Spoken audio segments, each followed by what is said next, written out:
Assalamualaikum warahmatullahi wabarakatuh. Bisa dengar saya? Waalaikumsalam. Bisa, Pak. Waalaikumsalam, bisa, Pak. Kita tunggu sebentar ya, baru separuh yang masuk. Tunggu 5 menit lah.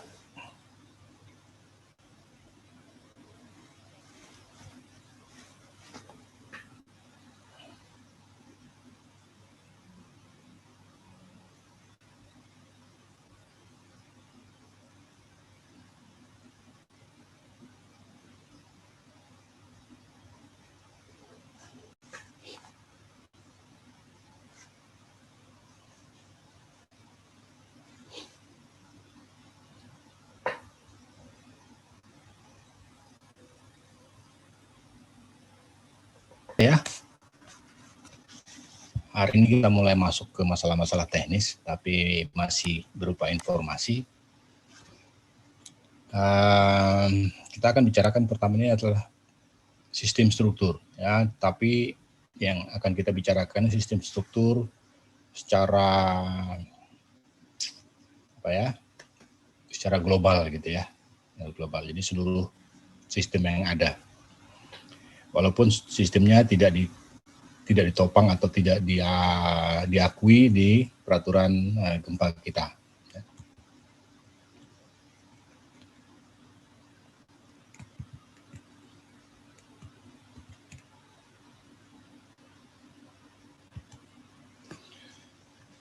Nah, untuk struktur tahan gempa yang perlu kita perhatikan itu adalah konfigurasi struktur. Ya, karena kita tahu bahwa gempa itu adalah gaya inersia yang bekerja di pusat massa kali percepatannya. Ya, jadi walaupun kita bisa menghitung gitu ya, menghitung dengan baik atau dengan kecanggihan komputer kita gitu, tetapi banyak hal yang masih belum bisa kita ketahui, ya, karena kecanggihan modeling kita juga punya beban tersendiri. Artinya kalau kita mau betul-betul menghitung dengan kemungkinan pergerakan gempa, maka model kita pun harus detail ya, detail. Nah, sementara kita biasanya menghitung elastik ya. Kemudian dari elastik tadi kita akan menghitung bebannya, juga beban elastik ya, beban spektra biasanya kita pakai. Aslinya kan bukan spektra ya, aslinya adalah akselerometer itu lah, akselerogram. Nah, sehingga banyak para ahli menyarankan kalau bisa strukturnya itu seperti ini. Yang di item pertama harus simple, sederhana saja ya. Ya walaupun bukan kamu yang menentukan struktur ini, biasanya arsitek, tapi kalau kamu jadi para ahli strukturnya minta kalau bisa simple, jangan macam-macam ya. Yang kedua tuh uniform dan simetris ya. Jadi kalau bisa kotak aja gitu ya, persegi kalau bisa. Karena itu akan mengurangi kesulitan-kesulitan dalam perhitungan berikutnya. Yang ketiga itu redundansi. Redundansi ini adalah jumlah penahan gempa, ya. Jangan sampai ada satu penahan gempa yang terlalu besar, sementara lainnya kecil-kecil. Ya, misalnya shear wall. Kamu pasang satu shear wall, dia memikul katakanlah 50% gaya gempa. Nah, kalau dia patah, ya, kalau dia rusak, maka kalau gedung kamu kena gempa, sudah celaka ya, sudah celaka kita. Jadi hal kayak begitu itu yang harus diperhatikan. Jadi kalau bisa yang memikul gempa itu banyak, jangan diandalkan satu atau dua. Ya. Dan kemudian kedua arahnya kalau bisa mirip, ya, ke arah X dan ke arah Y-nya kalau bisa mirip. Jangan ada arah X shear wall yang mikul, tapi arah Y frame kolom sama balok yang mikul gitu. Nah kayak begitu itu yang tidak disenangi ya. Boleh tapi tidak begitu bagus dalam performan gedung kita. Torsi juga gitu ya. Jadi kalau ada torsi, kalau bisa dibatasi torsinya tadi ya. Jangan sampai gedung tadi nanti terpuntir-puntir begitu ya. Itu nanti susah sekali memodelkan atau mendetailkan ya, mendetailkan dari gedungnya. Kemudian diafragma. Diafragma ini kalau bisa lantai-lantai itu jangan banyak bolong ya. Bukan bolong kecil-kecil, bolongnya besar-besar, void gitu ya. Jadi misalnya ada plat di lantai 1, terus voidnya besar gitu ya, sehingga yang menahan gempanya cuma sedikit platnya ya, plat pojok-pojokan gitu aja misalnya. Padahal kita tahu gaya gempa itu kan bekerja di plat lantai yang disebarkan dari plat itu ke kolom-kolomnya. Nah, sementara dia kecil, ya kita punya masalah, nanti patah di diafragmanya itu ya. Dan yang terakhir adalah pondasinya harus kuat ya. Mudah-mudahan kita punya waktu membicarakan pondasi, ya bukan mendesain pondasi karena memang di sini kita tidak bicarakan tentang pondasi, tapi bagaimana mendesain gaya-gaya di pondasi. Nah, begitu juga untuk data tanah ya. Data tanah ini harus bagus ya, kemudian lengkap agar kita kalau mau membahas apa saja ada di situ gitu ya, laporan tanahnya itu. Nah, ini banyak beberapa catatan seperti profil tanah ya. Profil tanah itu digambar, ini di atas tuh jenis tanahnya apa, bawahnya apa gitu ya. Mechanical property sudah kamu tahu semua bahwa ini perlu ya. Terus tipe-tipe tanah tadi seperti itu perlu gambar, airnya ada di mana gitu ya. Apakah ada kemungkinan likuifaksi ya. Dan kemungkinan gedung kamu pakai apa nanti? Apakah shallow foundation atau deep foundation ya, nanti akan menentukan sampai sejauh mana pengetesan tanah itu diperlukan. Nah, ini banyak tipe penahan gempa. Yang pertama adalah flat slab, di mana ada kolom, terus di atas plat itu langsung di plat ya, tidak ada balok lagi. Itu namanya flat slab. Berikutnya ada flat slab seperti tadi, tapi yang nahan gempa adalah shear wall-nya. Ya. Jadi kemudian lebih bagus kalau kita lihat gambarnya aja ya. Nah, ini shear wall. Jadi semua dinding itu adalah shear wall. Yang pertama sebelah kiri itu. Ya. Yang kedua coupled shear wall. Jadi shear wall itu kiri kanan gitu ya, terus digabung dengan beam. Makanya nyebutnya coupled. Kalau tidak ada beam, nanti kolom shear wall-nya itu bekerja sendiri-sendiri. Tidak terlalu bagus ya, nanti kekuatannya berkurang, sehingga kita perlu penggabungnya itu. Ada beam nanti di baliknya, itu nanti kita akan bahas beamnya khusus ya. Nah, di Indonesia banyaknya yang shear wall frame ini ya, ada shear wall, ada frame, jadi dua-duanya bekerja. Nah, ini juga ada frame tube yang sebelah kiri, ya. Ini ada kolom jaraknya yang di tengah-tengah itu kolom jaraknya jauh-jauh gitu. Itu hanya menerima gaya gravitasi saja, dia tidak menerima gaya gempa. Gaya gempa dipikulkan ke shear wall, bukan shear wall, kolom yang rapat di sebelah luar, ya, yang dari sebelah kiri itu. Atau yang di tengah itu adalah shear wall di tengah, terus di sampingnya itu kolom-kolom kecil-kecil banyak, gitu ya, yang namanya tube in tube. Atau di sebelah kanan itu brace tube ya, jadi tube di dalamnya, di luarnya pakai bracing. Ya. Atau bundle tube. Ini ada tube, digabung di tube, gabung di tube gitu lagi ya. Ada lagi yang namanya outrigger. Jadi kalau kita pakai tube ini, kolom kita di luar tuh rapat sekali ya, rapat sekali. Nah kalau rapat itu view dari gedung keluar itu rusak, artinya diganggu oleh kolom-kolom yang banyak tadi ya. Jadi tidak bisa memanfaatkan keindahan itu. Nah sehingga orang menggunakan outrigger ini ya, jadi shear wall di tengah, terus ada kolom-kolom besar tapi sedikit aja yang dipasang di luar dari shear wall. Nah, ini akan mengurangi simpangan-simpangan karena adanya blessing tadi. Nah, dari beberapa tadi yang ada dalam peraturan kita adalah dari brass hinge frame ini sampai core concrete shear wall ini. Yang paling kanan tidak ada dalam peraturan kita, ya. Jadi kalau kamu nanti dapat proyek pakai outrigger, kembali ke dosen kamu ya, karena tidak ada di peraturan. Jadi harus ngakali, ya. Nah, begitu juga ini yang di luar itu tidak ada di peraturan kita ya. Yang diperkuat dari luar itu tidak ada di peraturan kita. Jadi kembali ke dosen kamu. Jadi untuk ini tidak mengikuti peraturan kita. Tapi ternyata di dalam struktur yang ada di dunia ini ada ini ya, ada. Jadi tidak dinafikan, tidak boleh tidak gitu ya. Jadi harus ada. Tapi cara menghitungnya tidak menggunakan peraturan yang artinya menabrak aturan yang ada.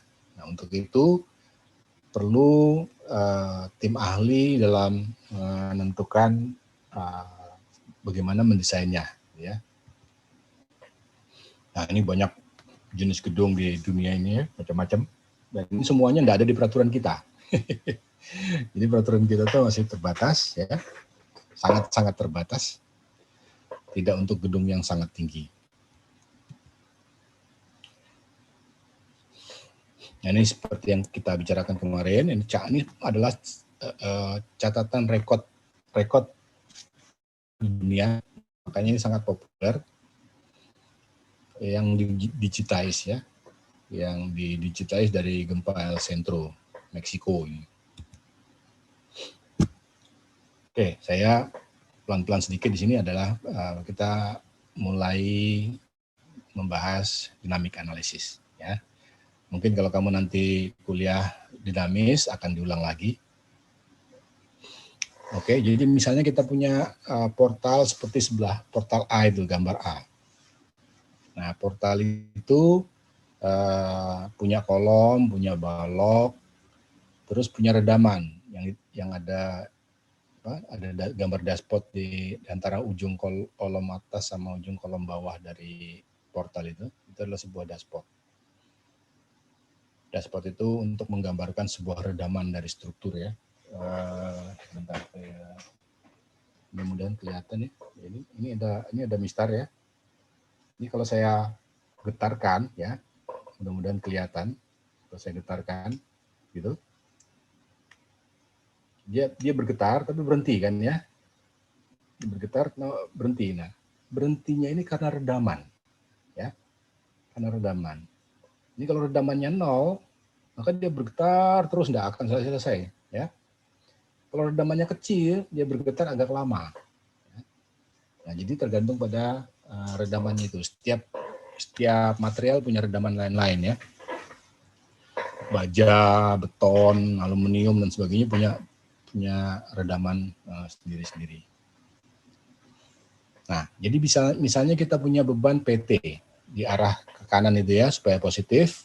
U simpangannya adalah U, ya. Simpangan struktur kita U dibebani P, fungsi waktu ya PT. Nah, kalau kita beri simpangan sebesar PT tadi sebesar U oleh PT, maka sebenarnya ada gaya yang melawan gaya PT tadi, yaitu kolomnya ya. Kolomnya kan menekuk, gitu. Berarti kan dia melawan dari gaya PT, menahan gerakan PT. Besarnya Fs ya, ini dalam bentuk gaya Fs. Nah, Fs ini adalah F stiffness. Stiffness itu dari kolomnya, ya, kekakuan kolomnya. Kemudian di situ ada tulisan Fd, itu adalah gaya yang gaya melawan dari redamannya, ya. D-nya itu redaman, gitu ya. Sehingga dari penjelasan tadi, maaf, satu lagi masanya itu juga punya sesuai dengan hukum Newton ya, punya kelembaban ya, kelembaman, yaitu M kali percepatannya, ya. Jadi kalau kita tulis, di situ kan ada empat gaya itu ya, PT, Fs, Fd, dan Fi. Fi-nya adalah inersia tadi ya. Nah, sehingga bisa dikatakan P ya dikurangi Fs, ini akibat kolom, dikurangi Fd akibat redaman, ini sama dengan percepatan dari masanya, M kali U. U double dot itu adalah M kali A ya.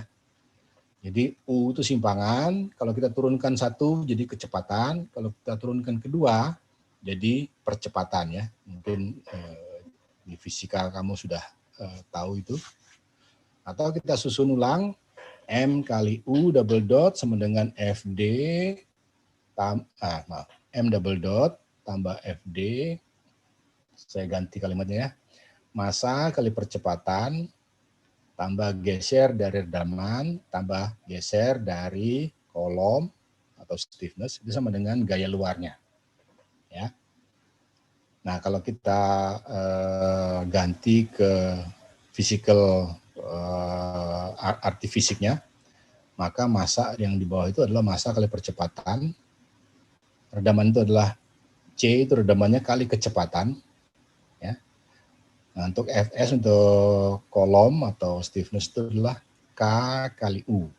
Ini hukum Hooke kita ya, K kali U sama dengan PT. Nah, ini adalah rumus dinamis yang ada atau yang dipakai di mana-mana ya. Jadi M kali percepatan tambah C kali kecepatan tambah K kali simpangan sama dengan PT. Jadi bila ini kan persamaan diferensial ya ini ya. Ini kalau kita tulis dalam persamaan matematika, M kali D kedua X per DT kuadrat gitu ya, tambah C kali D X per DT plus KU plus PT. Jadi persamaan diferensial ini. Nah, kita tahu persamaan diferensial itu tidak ada penyelesaiannya ya, kecuali boundary condition-nya kita ketahui ya. Nah, boundary condition untuk ini misalnya aja ya, kita anggap bahwa saat awal T sama dengan 0 itu sistem dalam keadaan diam. Nah, diam itu artinya simpangannya 0, kecepatannya 0 ya. Percepatannya mungkin ada ya. Jadi kecepatan sama simpangannya 0. Kemudian kita anggaplah sistem itu tanpa damping ya, supaya gampang ngitungnya gitu. Jadi C sama dengan 0. Sehingga persamaannya menjadi M kali percepatan sama dengan K kali simpangan sama dengan P0. Ya. Anggaplah PT itu P0 dulu ya. Nah, sehingga ini kalau kita selesaikan untuk T sama dengan 0, ya. Ini kalau kita masukkan T sama dengan 0, kita akan dapatkan simpangan kita adalah P0 per K. Ya. Nah, kemudian ini saya tidak jabarkan, nanti kamu dapatkan kembali lagi di dinamika struktur gitu ya. Maka ada penyelesaian komplement, itu artinya kita masih punya variabel A kali kosinus omega T tambah B kali sinus omega T. Sehingga penyelesaian lengkap itu adalah particular sama solution ini. Jadi persamaan lengkap itu adalah yang paling bawah, UT, simpangan setiap saat, itu adalah A kali kosinus omega T plus B kali sinus omega T plus P0 per K. Ya. Nah, memang A dan B masih belum diketahui memang. Jadi setiap kali mau menghitung, hitung dulu A dan B-nya, baru bisa dapatkan simpangannya. Ya. Nah, ini tadi, kalau kita kondisinya 0, di mana kondisi at rest, artinya pada saat itu, pada saat T sama dengan 0, simpangan 0, kecepatannya 0. Ya. Ini kalau kita masukkan ke persamaan yang sebelumnya, yang di UT itu, maka kita akan dapatkan A adalah minus P0 per K, B sama dengan 0. Ya. Sehingga ini kalau kita masukkan, kita dapatkanlah UT itu adalah P0 per K kali 1 minus cos omega T. Gambar yang sebelah kiri, itu adalah simpangan setiap saat. Ya. Kalau U-nya dengan 0. Jadi U ini, kalau ini kan simpangan diketahui U sama kecepatan saya tidak 0 di gambar ini ya. Di gambar yang sebelah kiri ini, baik simpangan maupun kecepatan tidak 0. Jadi kalau di 0, dia mulainya dari gitu ya.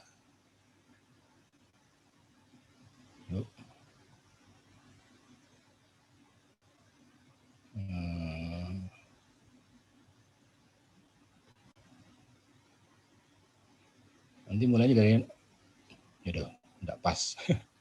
Tangan saya enggak pas. Mulainya dari 0 situ ya, mulai dari 0 situ gitu.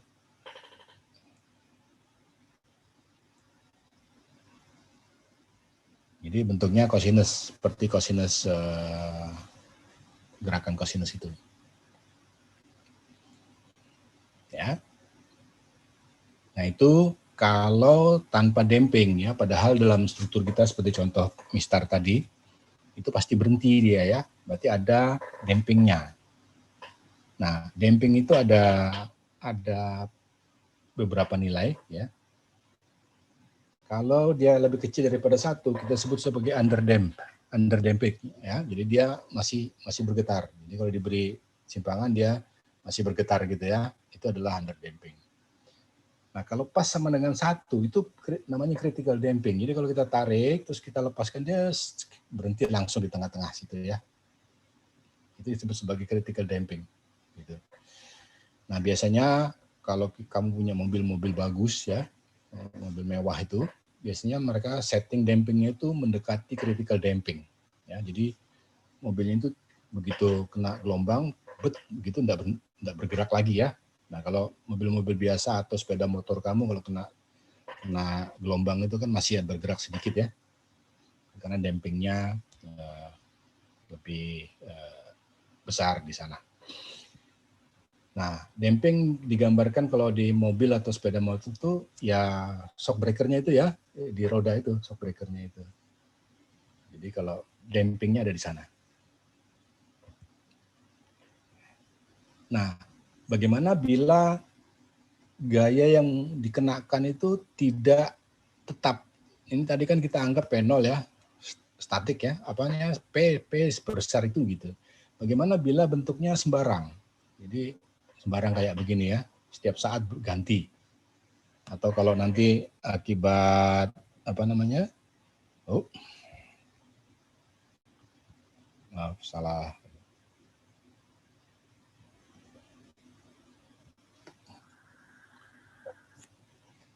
Nanti kalau ada akibat gempa, nanti kita akan dapatkan gaya yang gitu ya. Nanti gempa itu gitu, nanti gempanya seperti yang tadi yang ditunjukkan di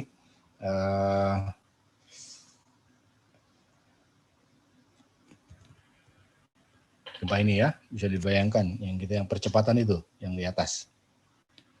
Jadi macam-macam. Tapi kita coba yang sederhana dulu, yang kelihatan bentuknya seperti itu ya. Nah, kita punya kesulitan dalam mencari ya, bukan enggak bisa ya, tapi susah. Maka yang paling tepat itu bila kita lakukan pakai numerik ya. Jadi pada saat tes TI, terus TI plus 1-nya berapa gitu ya yang dipakai, sehingga P-nya diganti jadi PI plus 1 gitu ya. Jadi nanti kurvanya akan otomatis terbentuk sesuai dengan berapa banyak T, spasi T yang kita buat gitu ya. Nah, sehingga simpangan kita ya, U tau itu adalah UI kosinus omega tau plus U dot I, ini kecepatan ya. Ini dapat persamaan sebelah bawah ini. Ini sekali lagi tidak saya sampaikan di sini, nanti biar dikerjakan di dinamika ya. Nah, karena kita harus mengetahui berapa besar A, B setiap kali itu, ini ada orang sudah membuatkan kepada kita. Ini tinggal dipakai sebenarnya. Jadi UI plus 1, simpangan ya, UI plus 1 adalah A, UI plus B, UI dot plus CPI plus DPI plus 1 gitu ya. Kemudian kecepatan juga bisa kita hitung berdasarkan rumus itu. A-nya jadi A aksen, sementara A, B, C, D sampai aksen-aksen sudah ada rumusnya di sana. Jadi tinggal dipakai untuk menentukan berapa simpangannya itu. Nah, ini contohnya. Jadi ada single degree of freedom-nya. Single degree of freedom itu simpangan yang seperti di gambar itu, ada satu masanya cuma satu, ya. Kekakuannya cuma satu, gitu ya. Masa dan kekakuannya cuma satu, gayanya nanti bisa fungsi dari T ya. Itu namanya single degree of freedom. Kalau gedung biasanya kita itu adalah multi degree of freedom karena masanya banyak setiap lantai masing-masing satu gitu ya. Terus pergerakannya bukan cuma arah X saja tapi arah Y juga ya. Terus ada torsi juga. Jadi satu lantai itu kita punya 3 derajat kebebasan. Kalau yang di gedung ya. Tapi di sini cuma satu, yaitu arahnya ke salah satu arah saja atau X saja. Nah, kita diketahui masanya, diketahui K-nya ya. T N-nya diketahui, omega N-nya diketahui gitu ya, peredamannya diketahui. Kemudian dikenai beban sebesar 10 sinus Vt per 0,6. Nah, kita mencoba setengah cycle saja ya, kita hitung. Kita ambil delta T-nya, terserah kita sebenarnya ya, ini dipakai 0,1. Oke. Nah, sehingga untuk T awal kita hitung karena rumus tadi sudah ada berapa A, berapa B, berapa C dan D, kemudian A aksen, B aksen, C aksen, D aksen. Sebenarnya fungsi ini hanya fungsi dari, kalau kita lihat rumusnya ya, itu adalah fungsi dari C, omega N, delta T, dan omega D ya. Nah, omega D-nya ini ya, omega D itu adalah omega N akar 1 minus C kuadrat. Nah, dari situ kita A, B, C, D, dan A aksen, B aksen, C, D didapat. Fungsinya cuma itu aja, tidak ada yang lain. Karena semuanya sudah didapat di sana ya. Dan dari situ kalau kita tabelkan, kita mulai dari 0, terus stepnya 0,1 ya. 0,1, 0,2 sampai 1. Kita cobakan di situ. Nah, PI-nya didapat dari rumus itu tadi ya. Ini P-nya adalah 10 sin Vt per 0,6. Tinggal masukkan T-nya. P-nya dihitung. Ya, ini PI. Nah, C, D, B ini adalah yang kita hitung berdasarkan rumus tadi ya. A kita dapatkan semua. Maka simpangan kita dapatkan di UI ini simpangan setiap saat ini. Jadi 0, 0,03, 0,22. Jadi kita lihat naik sampai 1,48, terus mulai turun 1,49, 0,9, 0,05, terus minus 0,75 dan minus 1,24 ya. Kalau kita hitung berdasarkan rumus lengkap ini, ya boleh oke lah ya, tidak terlalu jauh bedanya. Jadi ini bisa kita lihat nanti simpangannya ya, nanti ini turun naik lagi gitu ya, turun naik lagi gitu. Nah, bisa kita lihat di sini di angka 0,6, di sini kan 0,6 T sudah berhenti ya, bukan berhenti apa? Ini kan bentuknya sinusoidal ya, turun lagi dia, turun nanti naik lagi gitu ya. Nah, pada saat 0,6 P-nya kan 0 ya, P-nya 0. Sementara pada saat 0,3 ini P-nya 10 gitu ya, mendekati 10. Nah, bisa kita lihat pada TI-nya 0,6, simpangannya itu masih positif, ya, walaupun sudah mulai turun. Terus 0,7 ini kan, kalau yang 0,7 berarti kan gayanya sudah di bawah tuh, ya, 0,7, 0,8 tuh gayanya sudah di bawah, tapi dia masih positif simpangannya, simpangannya masih di atas, tapi gayanya sudah di bawah, ya, sudah minus ke bawah maksudnya, ya. Nah, kemudian baru menyusul simpangannya. Baru minus gitu. Jadi gayanya duluan turun, sementara fisiknya, masanya menyusul, gitu ya.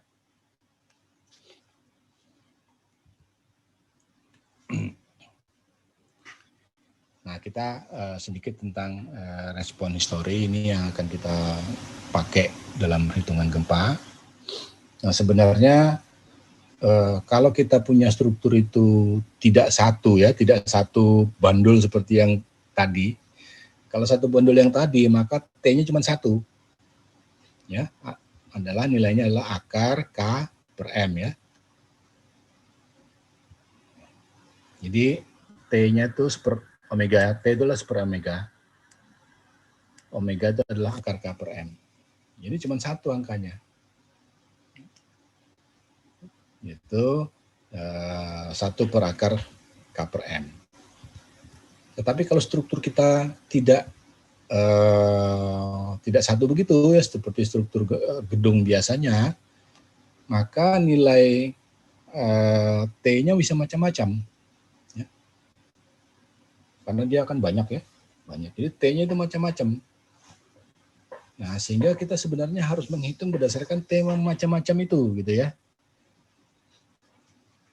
Ini yang atas itu T pada saat 0,5 yang sebelah kiri ya. Yang sebelah kiri tengah itu simpangan ya. Yang sebelah kanan itu untuk yang periodenya 2. Bisa kita lihat lebih besar ya anunya. Percepatannya. Tapi simpangan juga jadi lebih besar nih. 7,47. Ya. Jadi maka dari itu untuk respon kita harusnya kita hitung berdasarkan banyak periode ya, harus banyak periode. Maka dicetuskanlah namanya respon spektrum. Ya. Jadi kita cari berapa simpangan terbesar dari bandul kita tadi. Ya. Kita bikinnya pakai bandul 1 gitu. Tapi cari simpangan terbesar untuk masing-masing T. Ya.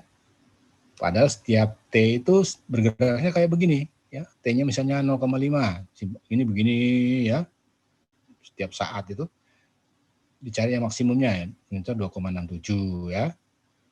Untuk T 1 detik 5,6 ya. T 2 detik 7,49. Untuk redaman yang 0,2 ya.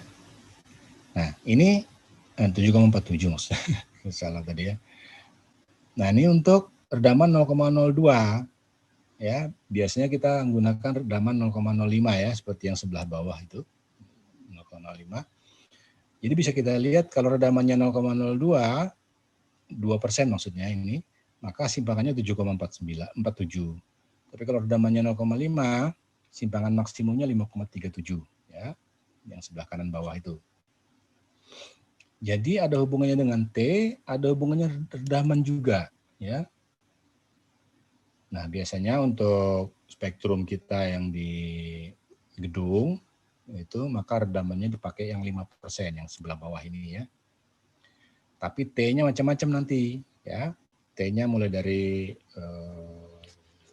0,1, 0,2 terus ya sampai sepanjang yang kita mau lah ya. Nah, itu nanti kita buatkan ya. Nah, gini. Jadi caranya adalah kita buat T sesuai dengan kemauan kita ya, misalnya 0,5 gitu ya. Terus dari hitungan kita tadi cek simpangan terbesarnya berapa. Gitu ya. Baik, simpangan terbesarnya berapa? Catat. Kemudian pas 2 detik catat ya. Pas 1 detik catat, pas 2 detik catat. Sehingga plot kita seperti ini yang sebelah kanan atas, ya sebelah kanan itu. 0,5 kita catat 2,67 ya. Terus 0,6, 0,7, 0,8 gitu ya. 0,9, 1. Ternyata 5,97. Gitu ya, 1,1, 1,2, 1,3, 1,4, 2. 7,49 terus ya. Ini. Jadi ini ribuan hitungannya nih. Dari buat satu kurva ini hitungannya ribuan. Termasuk maksudnya jumlah tergantung pada kerapatan T yang kita mau ya. misalnya kita bagi 0,1, maka 3 detik ini kita perlukan 30 data, ya, 30 kali hitung. Ya. Nah, ini kita dapatkan simpangan setiap masing-masing periode. Nah, periode ini kita dapatkan adalah maksimum dari deformasi yang kita dapatkan, gitu ya. Dengan data percepatan yang kita masukkan. Percepatan, katakanlah ini percepatan nilai sentro, gitu ya. Percepatan nilai sentro ini kita masukkan ke struktur yang ada. Ya.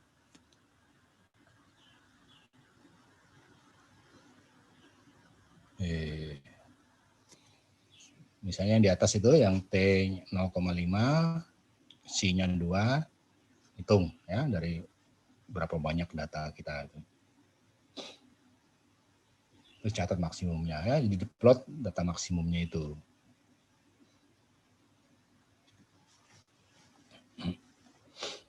Nah, kita terkadang tidak ingin menggunakan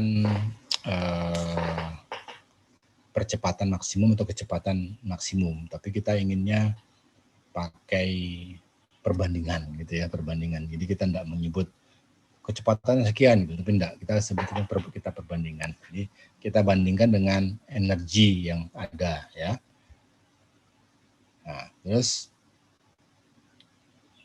kita juga kalau percepatan kita juga bandingkan dengan gravitasi ya. Jadi percepatan kita itu kita tidak sebut misalnya 9,81 itu ya, tapi 0,1 G gitu ya, 0,2 G artinya 0,2 kali gravitasi. Gravitasi kita 9,81 sudah diketahui. Nah, ini yang disebut sebagai pseudo response. Jadi angkanya bukan angka aslinya, tapi perbandingan dari G. Ya. Nah, sehingga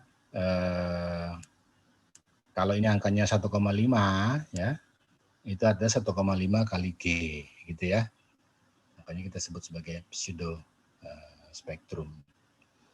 Nah, yang spektra kita yang ada di peta gempa itu ya pakai pseudo ini ya. Jadi kalau di situ 0,5 artinya 0,5 kali G. Jangan lupa ya. Dia selalu adalah pseudo dari gravitasi.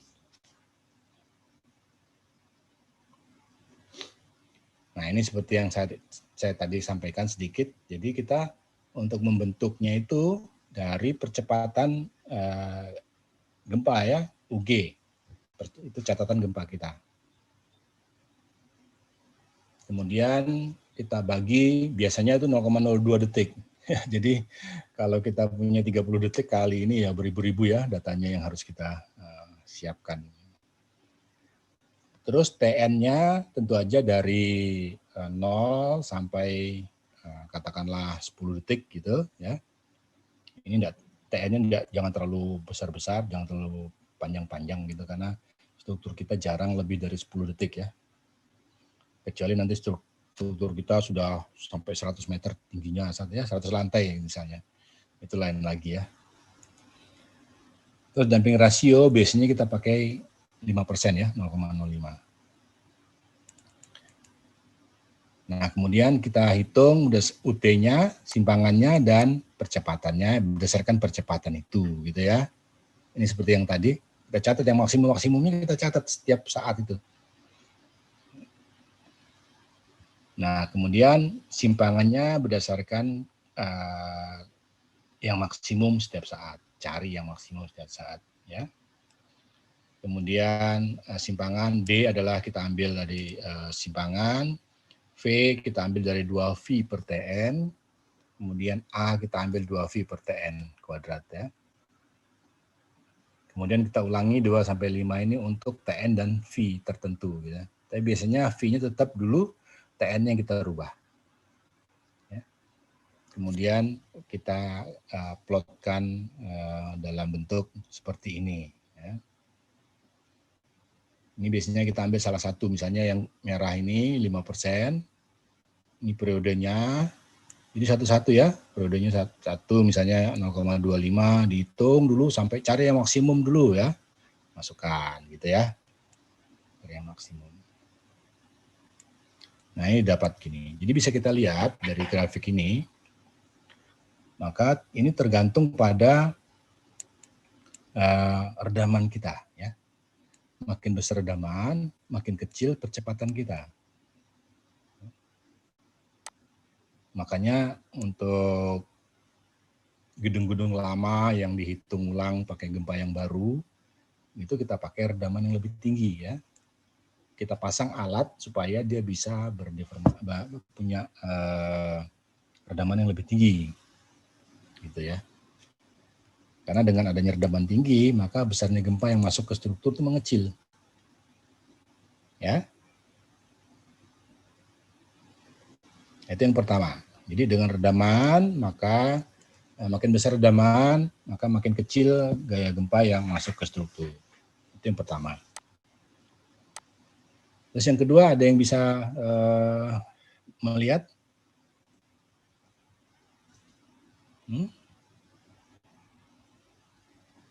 Ada yang bisa melihat? Ayo.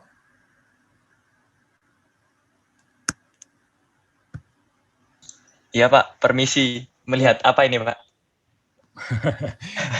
Dari grafik ini, tadi saya katakan bahwa yang pertama, kalau redamannya kita tingkatkan, maka simpangannya mengecil. Atau ya, percepatan yang masuk ke struktur kita mengecil. Itu yang pertama. Yang kedua apa? Dari grafik ini yang bisa dilihat.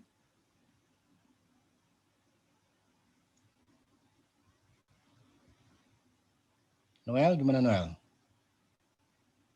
Belum kepikiran Pak selain yang simpangan tadi Pak. Oke, yang lain ada nggak?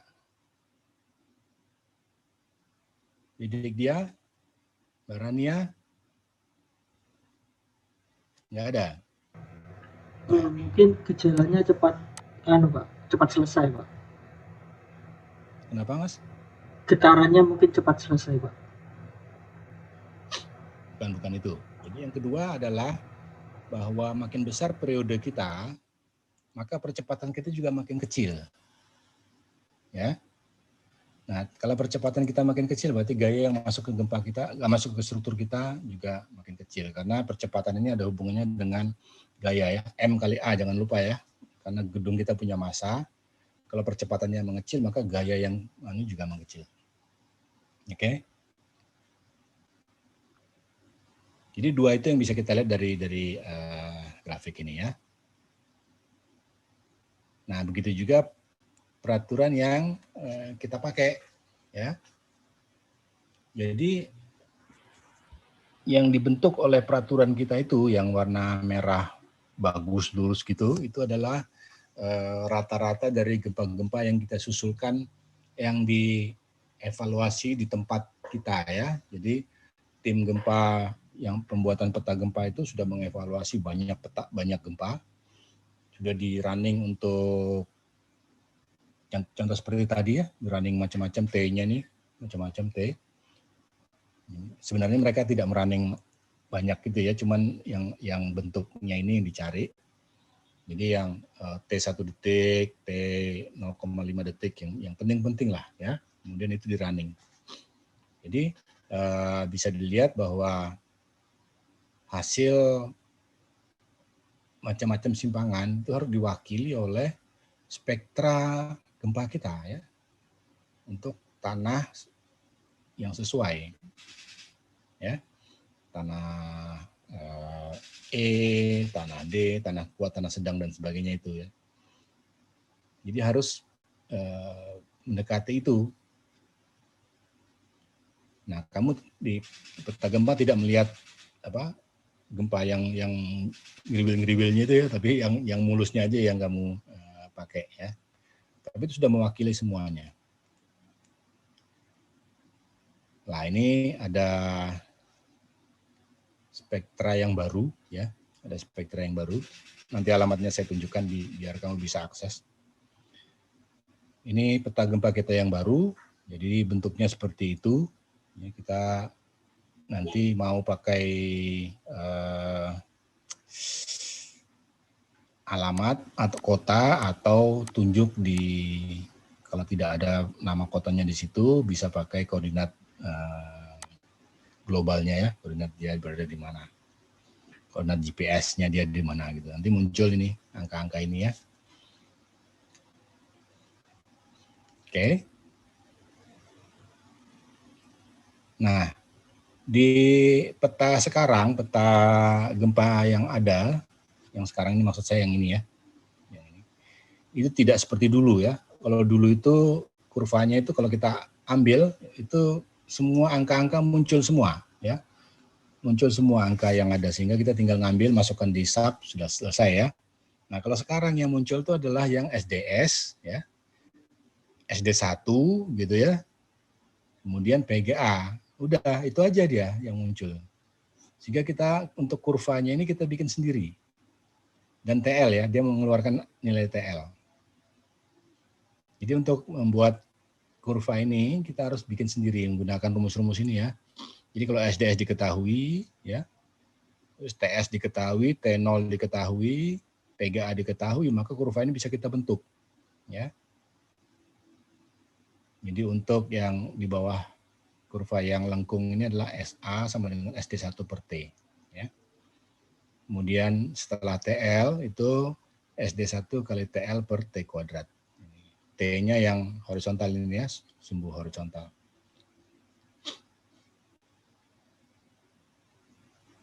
Gitu ya. Nah, supaya latihan kamu ini ya, ini adalah website yang bisa kamu akses, rsa.ciptakarya.pu.go.id 2021 ya, karena yang gempa sebelumnya juga sudah ada di situ. Kemudian pilih kota atau PGA atau koordinat gitu. Nah, terus kamu, saya minta buat 3 kurva, yaitu yang 0,1 sampai 0,15, 0,5 sampai 0,6, kemudian 0,8 sampai 0,9. Ya. Terus bentuk ininya ya, bentuk kurva yang ini tadi. Jadi ada tiga kurva nanti di situ. Terus yang penting tuh adalah kamu komen apa yang kamu dapatkan waktu mendesain itu ya.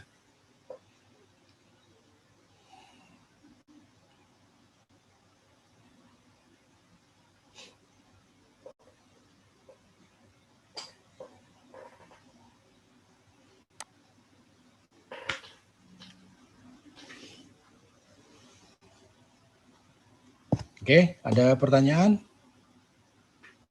Pak izin bertanya Pak.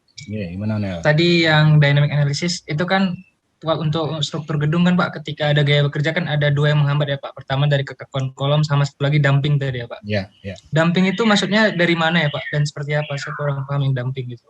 Damping itu alamiah, Mas. Jadi kalau seperti tadi yang saya tunjukkan ini, Mister, kelihatan. Ini kalau saya tekuk, terus saya lepas, dia akan bergetar, terus berhenti ya. Nah, Ya. itu adalah akibat damping di dalamnya.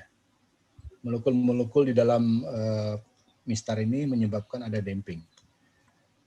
Kalau ini bahannya dari baja, dia lebih kecil dampingnya sehingga dia bisa bergetar lebih lama. Ya. Jadi alamiah. Tidak bisa kita lepas dari situ.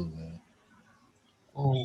Nah, biasanya kalau baja itu sekitar 3%, beton dianggap 5% gempanya itu. Nah, itu dari Mas, dari pengukuran Mas. Didapatkan dari pengukuran sehingga nanti di sini nilai C itu cuman sebuah koefisien gitu aja. Jadi kalau kita lihat kembali ke persamaannya,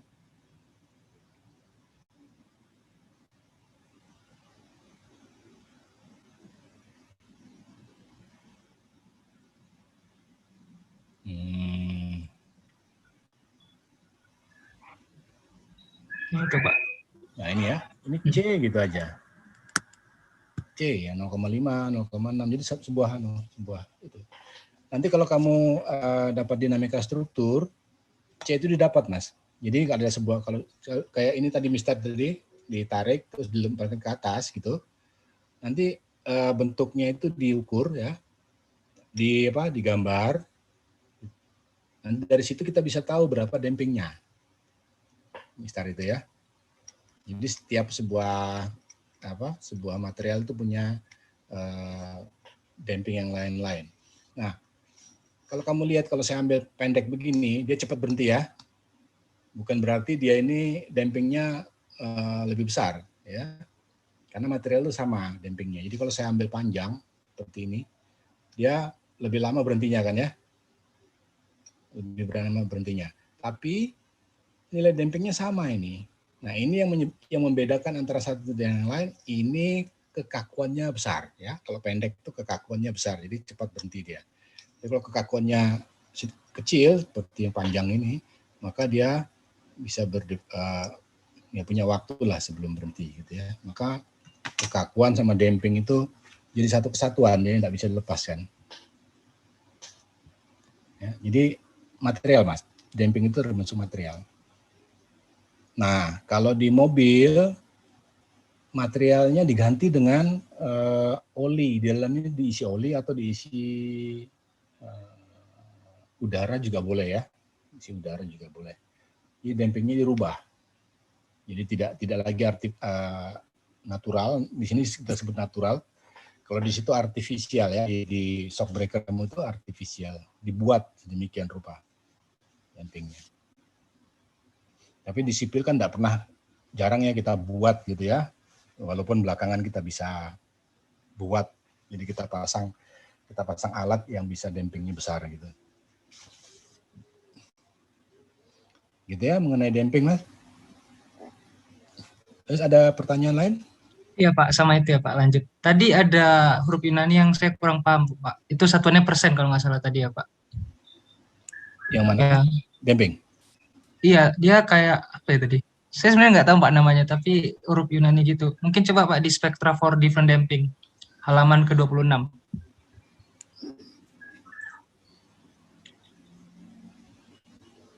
Nah itu kan, itu 0,02 itu maksudnya apanya itu Pak?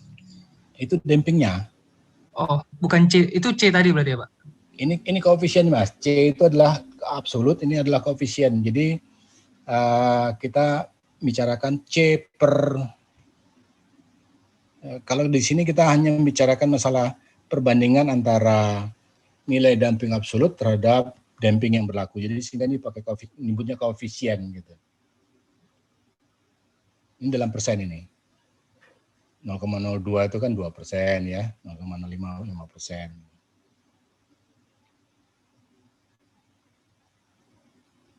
Ini masih hubungan dengan damping.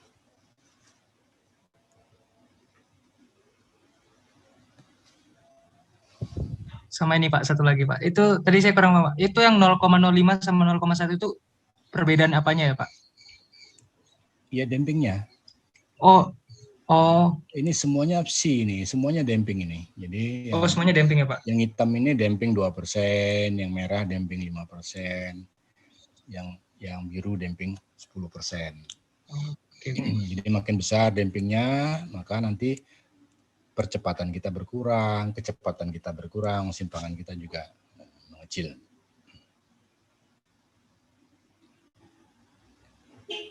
Dari saya segitu dulu Pak, terima kasih. Oke. Izin bertanya Pak. Ada yang lain?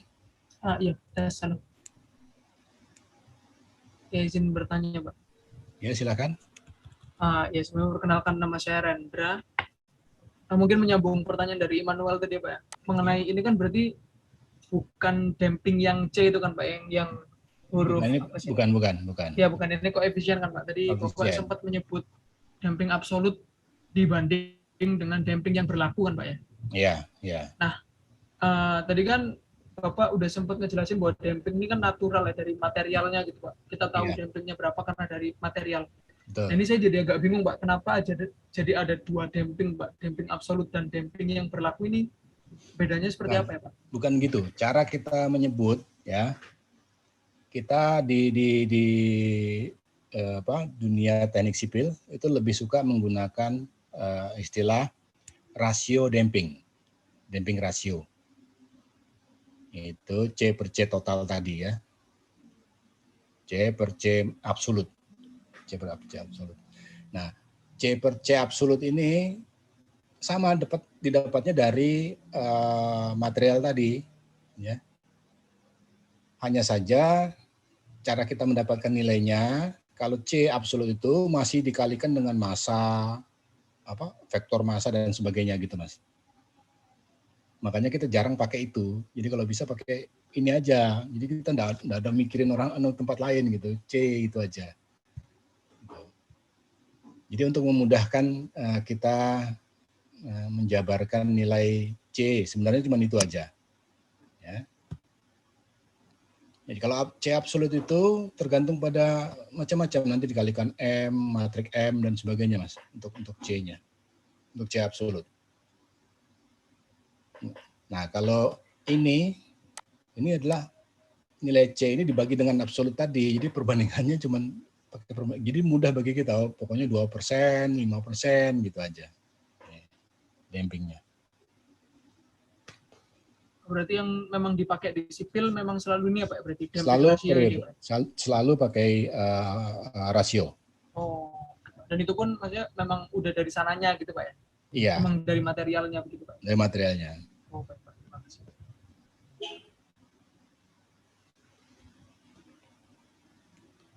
Jadi kalau kamu mau cek damping material, bisa kamu cek ya di Google gitulah ya, cek damping material untuk berbagai jenis material.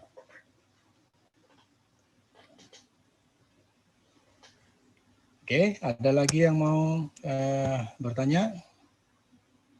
Ada Pak. Kalau seandainya sistem geser rangka sama dinding geser itu apa ya Pak maksudnya?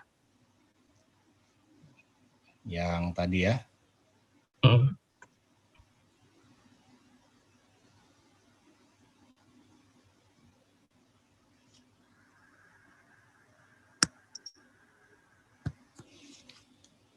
Kalau dinding geser, maka semuanya itu dinding, Mas.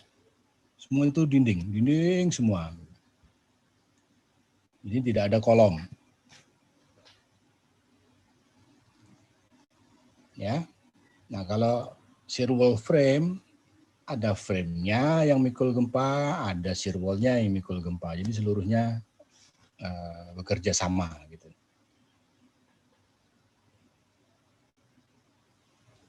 Jadi kalau di kita sekarang namanya dual system. Jadi shear wall dan frame-nya ikut-ikut mikul gempa. Ya.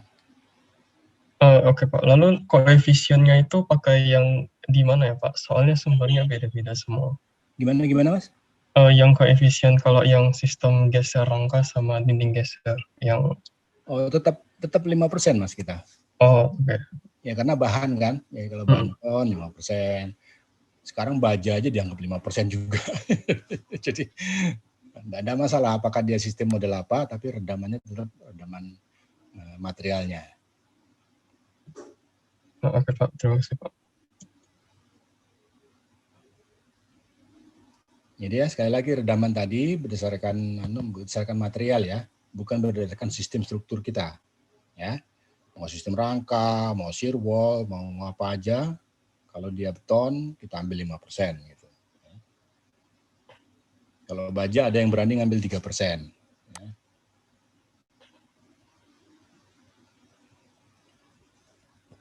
Oke.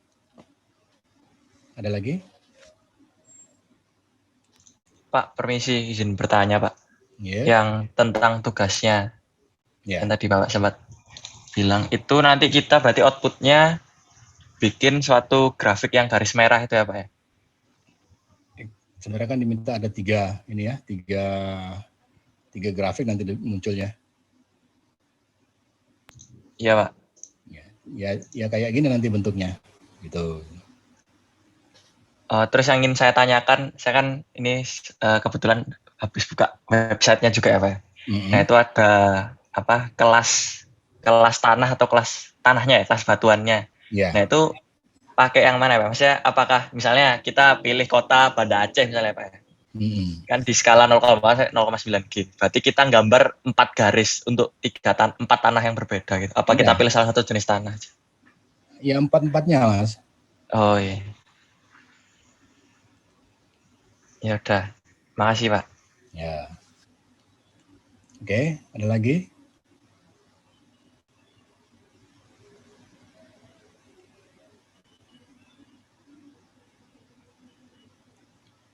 Oke, kalau enggak ada, saya akhiri dulu. Ini saya lupa tadi ada yang ngechat ya. Pak, izin bertanya kembali, Pak. Gimana, Mas? Ya, ini kan ada SA yang sama dengan SD1 per T ya, Pak ya? Ya. Nah, untuk T-nya itu bagaimana, Pak, penentuannya? Misalnya antara 1 sampai TL gitu, apa bagaimana? Ya, jadi T-nya kamu mau bikin kurva ini gitu ya. Buka kurva yang SA ini ya, misalnya ya. SD1 per T. T-nya mau berapa? 1, 1,5, 1,8, 1,9 dan sebagainya ini, Mas. Kamu bentuk dulu grafik yang ordinatnya ini dari berapa sampai berapa gitu. Kalau enggak salah, TL kamu katakanlah 20, misalnya di Jawa ya, 20 misalnya gitu.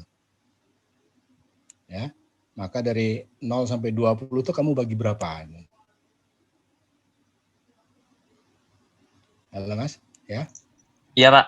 Tapi jangan lupa T0 sama TS ini yang pasti ya. T0, TS sama T1 ini sudah pasti ya, karena angkanya sudah jelas ya. SD1 sama SDS itu.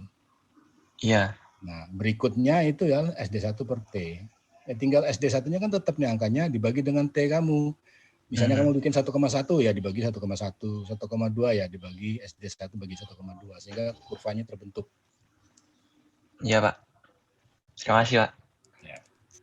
Izin bertanya, Pak. Terakhir, Pak. Gimana? Ini saya mau minta tolong dijelaskan sedikit lebih rinci lagi, Pak, terkait yang respon spektrum itu sebenarnya apa gitu. Jadi itu memang ini ya, Pak, berarti memang grafik dari percepatan aja gitu ya, Pak? Iya, ya. Jadi percepatan setiap periode ya. Ini respon. Sebelumnya saya anukan dulu dengan antara respon spektra dan respon spektrum ya. Respon spektra itu bila angkanya cuma 1, artinya 1 garis gitu aja ya. Kalau banyak respon spektrum kita sebut ya. Spektra itu 1, spektrum itu banyak. Jadi kita bicara respon spektra gitu aja.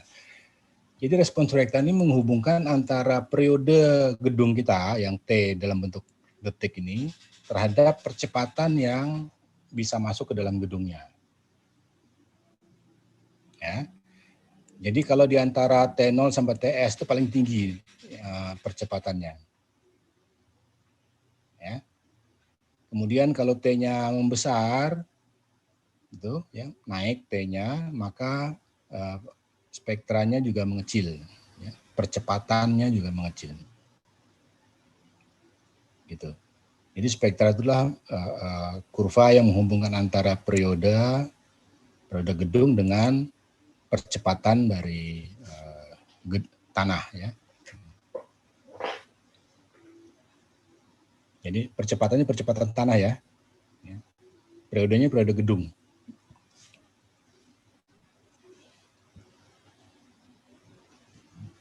Ya, baik Pak. Terima kasih. Oke, ada lagi? Izin bertanya, Pak. Silakan. Untuk tugasnya itu kan ini ya Pak, mencari kota dengan MCEG yang sekian gravitasi itu Pak ya. Iya. Nah itu yang saya tanyakan itu kira-kira maksudnya MCEG sekian itu apa sih Pak? Saya belum nangkap gambarannya. Jadi ini terbesar apa? Percepatan terbesar itu. Jadi kamu nanti lihat peta gempa, saya belum tampilkan di sini ya peta gempa ya. Atau kamu lihat di sini aja.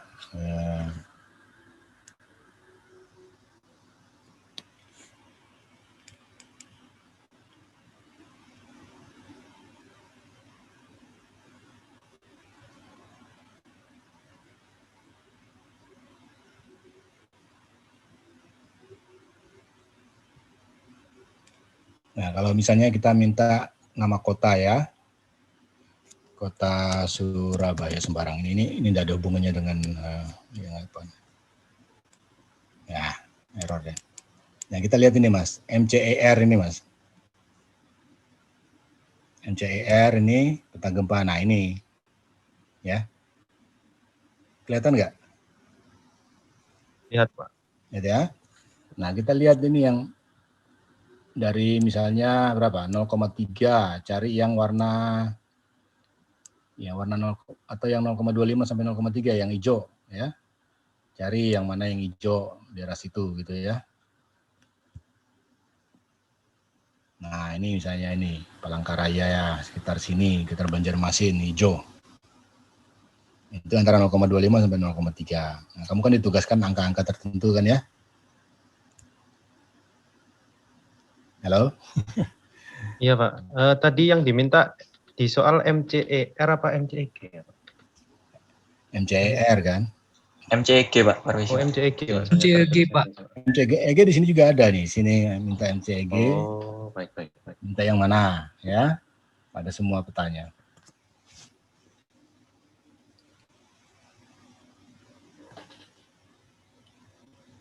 Baik, Pak.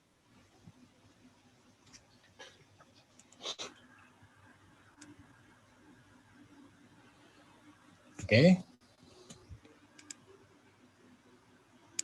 Oke, sampai di sini dulu. Jangan lupa ya, itu penting bagi kamu untuk kamu pakai nantinya. Jadi sekalian latihan kalau suatu saat mengerjakan tugas-tugas itu di sana. Oke, kalau tidak ada lagi saya akhiri. Assalamualaikum warahmatullahi wabarakatuh. Waalaikumsalam warahmatullahi wabarakatuh.